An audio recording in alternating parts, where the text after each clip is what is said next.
So today I want to run you through the exact foods to eat if you have high blood pressure, okay?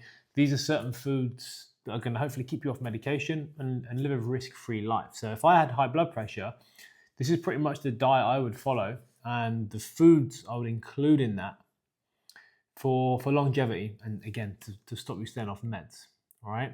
So let's just dive right into it. Firstly, look, the main cause of high blood pressure is metabolic syndrome. Okay, if you've never heard of that, what that is, it's basically overall health. Metabolic syndrome, if you fix that, which is your metabolic health, like improve your testosterone, lose visceral fat, fix your blood markers like stress, cortisol, maybe even thyroid. Once you get into shape, build muscle, start training and lose belly fat, you then fix metabolic syndrome, okay? You might be borderline type 2 diabetic, okay? Now, the foods I'm going to show you today is going to help you fix metabolic syndrome, okay? I'm actually going to give you a full meal plan and run you through it, what I would do, and I'll give you a few alternatives, and then you can go away and plan that and hopefully take action, right? So, if I had high blood pressure, these are the foods that I would eat. But firstly, I'm just going to be really honest with you. There's no foods on the planet, unfortunately, otherwise there would be no one with high blood pressure. There's no foods on the planet that solely lower the high blood pressure. Yeah, there's nothing. Like, you always see, like, you know, posts. I mean, even I do posts maybe on Instagram saying, hey, 10 foods to reduce high blood pressure. They help, but they don't reduce it, okay? Obviously, I would post below saying you have to fix this first. So just to put it out there, no foods are going to reduce your high blood pressure, but they're going to contribute to helping that, okay? They're going to add a small percentage of bringing down blood pressure, relaxing your arteries, reducing inflammation, and improving gut health. Therefore, once you do that, then the blood pressure comes down, okay? But they won't automatically do it, unfortunately.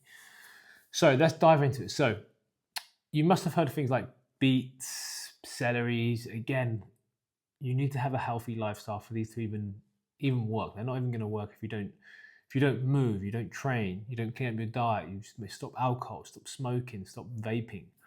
All these habits have to be built, all right?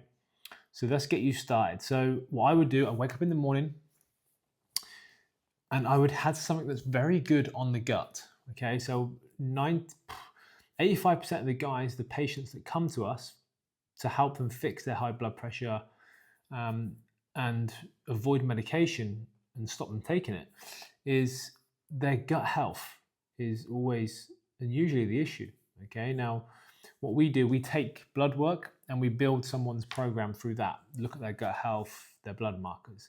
And again, 85% of the people that come to us, they have very poor gut health, meaning they're not utilizing their food, they're inflamed, a lot of visceral fat, low energy, lethargic. So once you fix this, you're going to have a huge head start, okay? So these foods I'm about to tell you in the morning, they're going to help that. So you want to eat a lot of fermented foods. Stay away from things that are going to bloat you. So I would have a bowl of Greek yogurt. And when I say Greek yogurt, there's so much shit out there with sugar in it, flavorings. Just get the 0% total, nice and clean, 2% fat, bowl of yogurt, good spoonful, 250 grams. It's about 3 spoonfuls actually, 3 large ones. And berries, again, antioxidants, great for the body, great to reduce inflammation.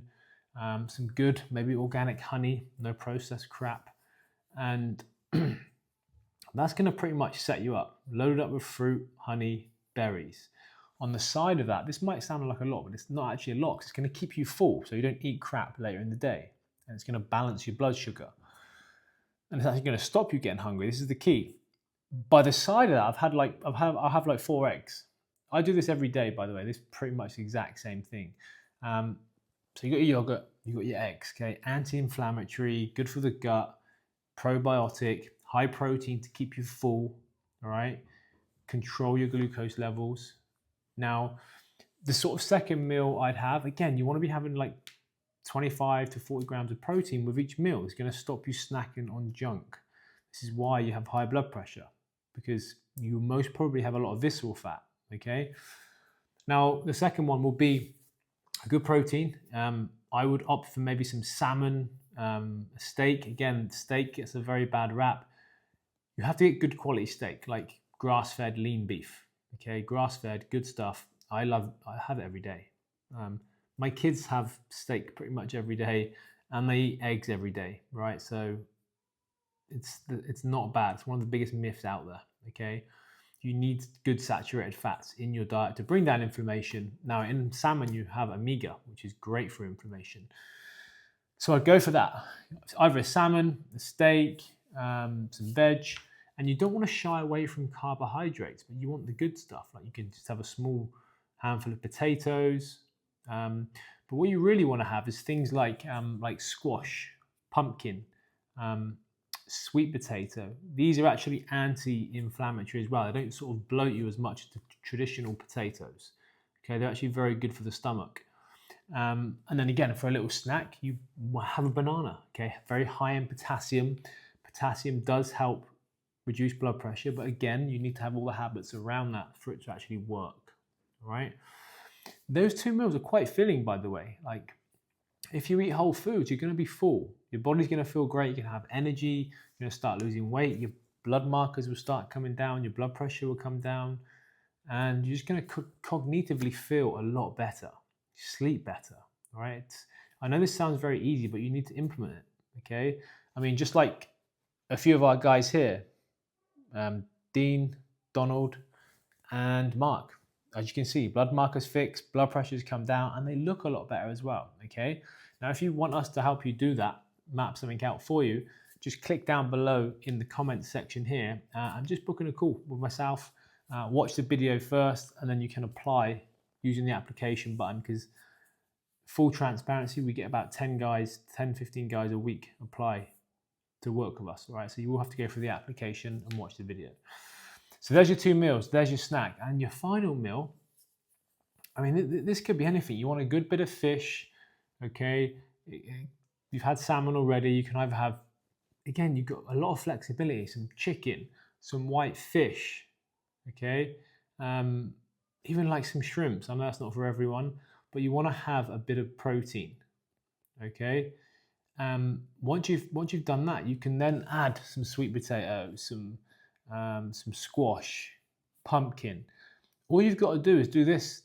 Once you do this for sort of 7 weeks, 8 weeks, your blood pressure come down, and you can start to be a little bit more explorative with your food, okay? But you just want to get the blood pressure down.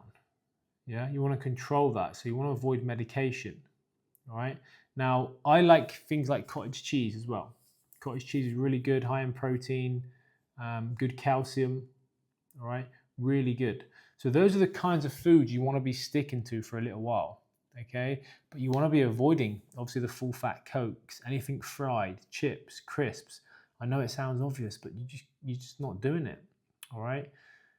Just batten down the hatches for a few months to sort your body out, get it anti-inflammatory, and then you can start being a bit more, like I said, explore your food a bit more. But you have to get through the hard work. It's very comfortable, I know, just to get on the medication and take the pill.